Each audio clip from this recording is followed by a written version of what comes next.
Hello and welcome back to JoeShaferFlyFishing.com and my series Shafer Flies. The next fly up in this series here is a Chironomid pattern I call the Shafermid. This pattern came about many years ago and I fished across any still water and even in different streams that I've come across and things like that. Just a good all-around pattern for just about anything. I've caught everything from pike to bass to walleye on this fly, believe it or not, in a lot of our still waters across the west here. Pretty simple bug here, pretty simple parts. I start off with hook here, and the hook is a 200R TMC or a 270 Dairiki. And that can be modified too as well. 2487s for smaller versions of this with a 1.5 millimeter bead work well as well in your smaller lakes and streams. And this one here is a size 16, and I use a 2 millimeter bead on those. And usually I use tungsten, and of course it's a white bead, so that's what I'll start out with, a tungsten white bead on the hook. So going forward here, we'll start with my tying thread, and this is a Danville 70 thread in tan. The colors for Danville aren't marked. You kind of got to look around for it, but this is a light tannish color that I use as the base thread underneath for this fly. So we'll start out the thread here right behind the bead, and I'll make a couple jam knots, a couple turns just to make sure that secures that bead, and add a little taper to this fly.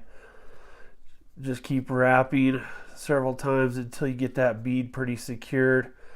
I don't want to wrap too many times in there and put a bunch of bulk up there, but just enough to keep that bead from moving.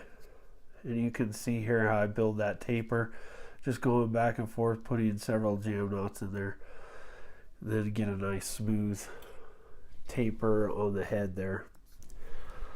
So as you can see, that's how I start out. Next thing I'll attach is some waxed monocord, and this is chocolate brown. One of my favorite things as a wrap. I use this on a lot of bugs actually. Got this from actually Pat Dorsey a while back.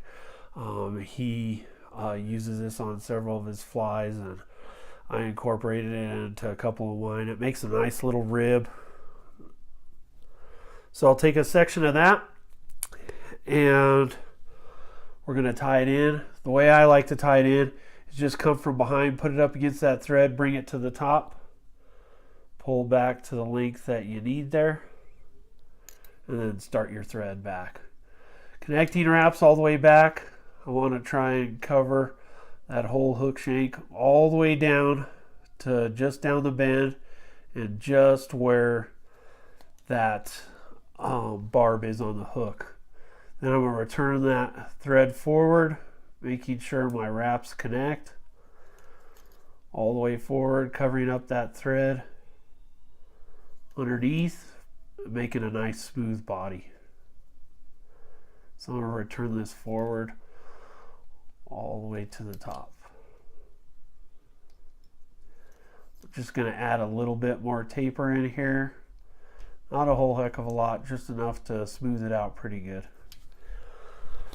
And there you have it. Next up, we're going to wrap that thread forward here, and we're going to palmer it. So I want to leave spaces in between there, just as a rib coming all the way forward. Real simple, real easy.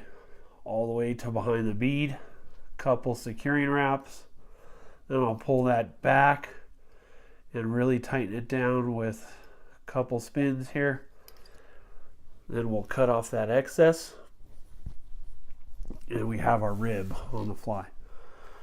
The last thing we'll use on this fly is a little tan ice dub, UV tan ice dub. And this stuff is a little bit more difficult to work with, so take off littler chunks at a time here. We don't want to build too much behind that head, of course, in the bigger flies. I typically tie these from size 14 down to size 22s. So kind of adjust your dubbing accordingly. Your bigger flies, you can have a little bit more dubbing. Your smaller flies, of course, you're going to want way less dubbing. So I just spin that on there, get a good tight bead, and then build a little thorax here right behind the bead there. Real simple. Okay, you kind of got to twist that on. It helps to moisten your fingers before you work with that dubbing a little bit.